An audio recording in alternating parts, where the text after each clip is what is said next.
Peace and love. Thank you for tuning in. My name is Ronnie, also known as Green Heart Goddess 9, and I appreciate you being here, and I welcome you, and I send you love. This video is going to be discussing Mars, the planet of Mars, and Mars retrograde. This is, I would say, probably the fifth take in me attempting to do the beginning and finish this video.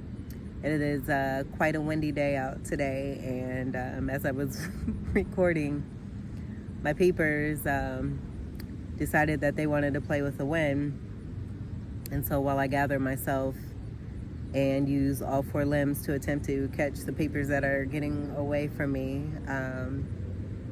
one of them got away, and I just figured that maybe if it was meant for me to have it, I would have it, and it would land where it lands. And so it landed in a good place where the wind stopped blowing for quite a good time for me to be able to get back to it and retrieve it. But I did it in a calm and patient manner, and just kept my cool and trusted that everything is going to happen just as it's supposed to. And if I don't have that paper, I'll do my best to accommodate. And so I think with that happening, that kind of made me think that this is actually tying into the Mars retrograde energy and what that stands for and what that's all about, and what to do about it. As we know, the planets, while they may seem like they're outside of us, their energies continue to live in us every single day. So with that being said, I'll just go ahead and get started. Oh, excuse me. So we have the red planet, and I have pictures to show. So I'll just show them as I'm speaking, and I'm kind of in the sunlight, so it's a little interesting as far as seeing if I'm getting these up or not. So I'm gonna do my best. So just thank you for your patience. Okay, so we have Mars, the red planet. And sorry it didn't fit all of my screen, but this is the best printout that I could get, and the one that I was looking forward to using. My printer didn't want to work with me.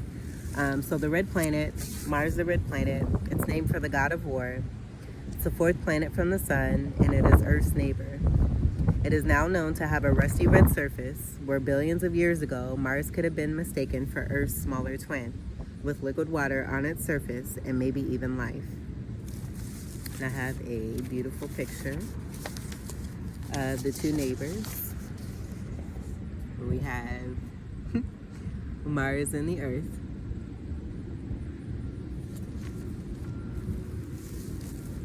Mars has a radius of 2,106 miles, and it is the seventh largest planet in our solar system. Its surface gravity is 37.5% of Earth's. Mars rotates on its axis every 24.6 Earth hours, defining the length of a Martian day.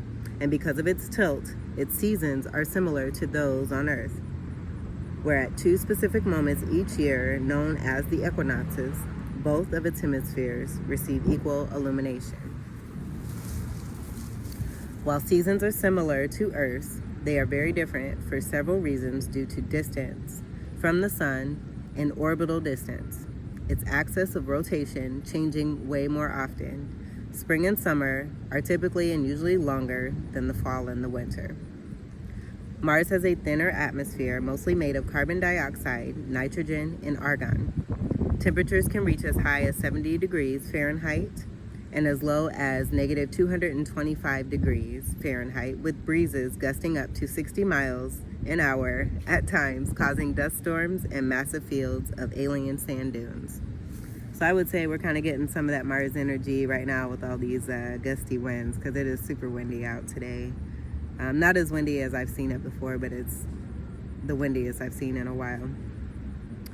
Mars lacks an active plate tectonic system, the geological engine that drives our active Earth, and is missing a magnetic field.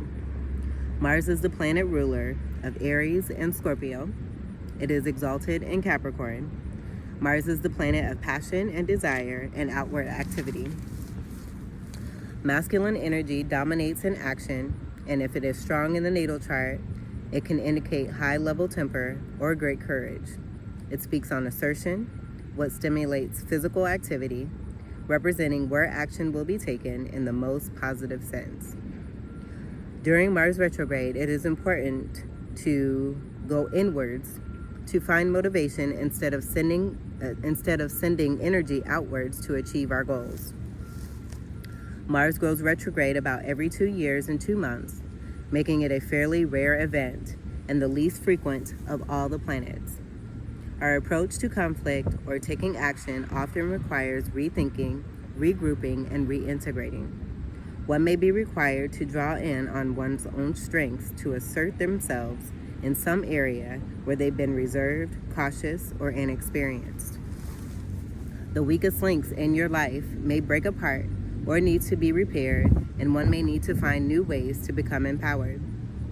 This retrograde period offers a chance to withdraw, to regroup, and to try a new assertion towards challenges in life when it comes to expression, experience, and integrating Mars energy into our life.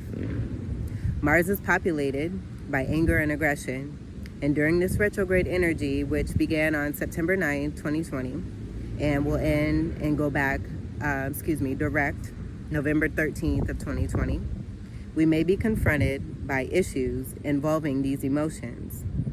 Breathe. BREATHE, period. We may be sensitive to disagreement and certain outside dynamics when it comes to power and encounter a need to examine how we deal and integrate the forces that be in our lives in some new way, a healthy way. Mars is a fire planet, and it can be destructive when used without discretion. It is best to handle this energy carefully, respectfully, and mindfully.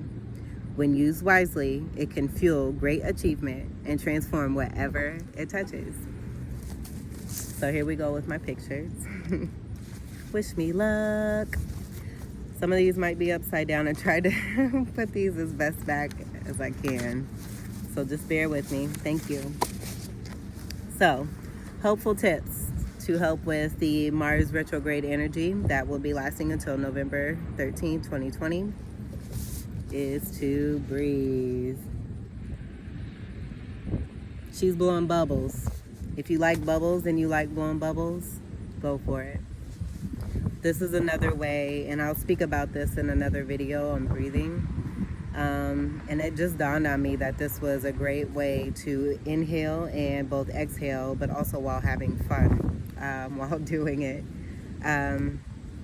But even if you don't blow bubbles and you're not interested in that, just make sure that you take some deep breaths, no matter where you are. If you're feeling an overwhelming feeling, or I would say another reference would be the terms fight, flight, or flee. Any of these times you are feeling any of these where you are more used to one of these out of the three, utilize these tips to help you to be able to do another form outside of what you normally do in order to be able to better handle the situations that come about that may seem challenging to you. So with breathing, just take some deep breaths for a couple of minutes or even more, which would be considered actual meditating.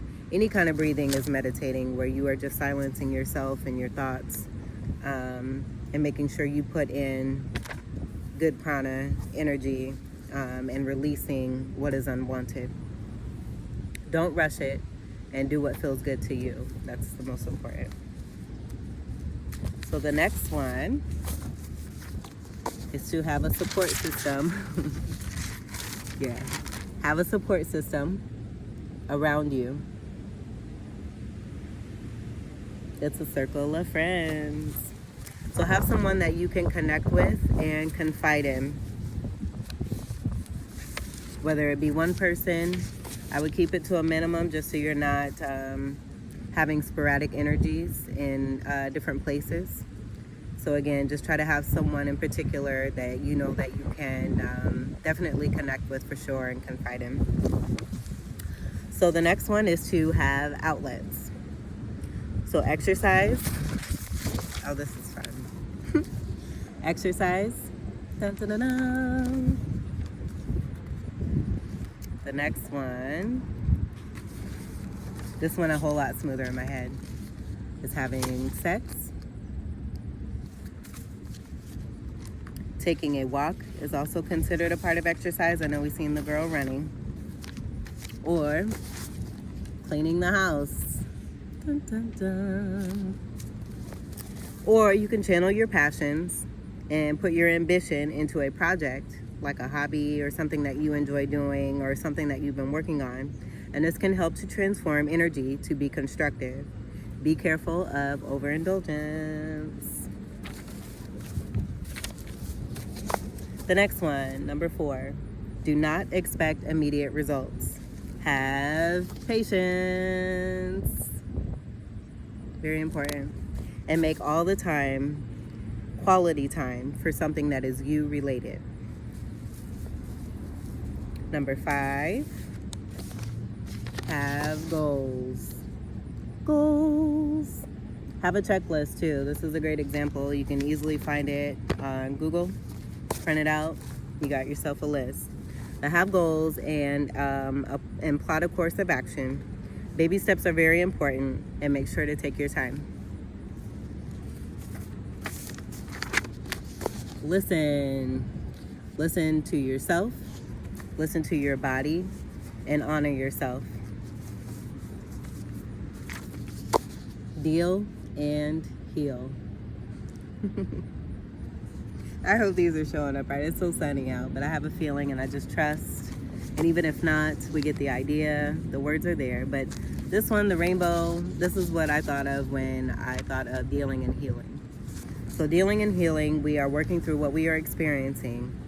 It's all happening to make us better. Embrace, have grace, and move forward in love. Remember that everything happens for you and not against you.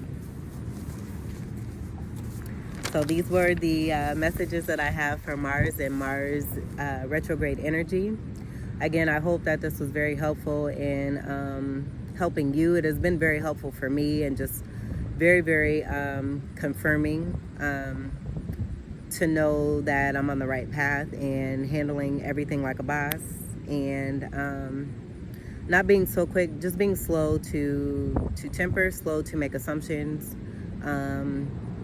and trusting and automatically reaching out to my ancestors and my angels, my whole spirit team, and just trusting myself, trusting them, and knowing that all is well and everything is always going to work out just as it should, no matter how it looks like on the outside. So thank you again so much for tuning in to my channel. I wish you all the best. I thank you just for being you and for all the love and support. And yeah, have a wonderful, wonderful day and a wonderful rest of your week. I wish you a wonderful month and a wonderful rest of the year. To stay positive in your thoughts and remember to always have a positive outlook on life. Peace.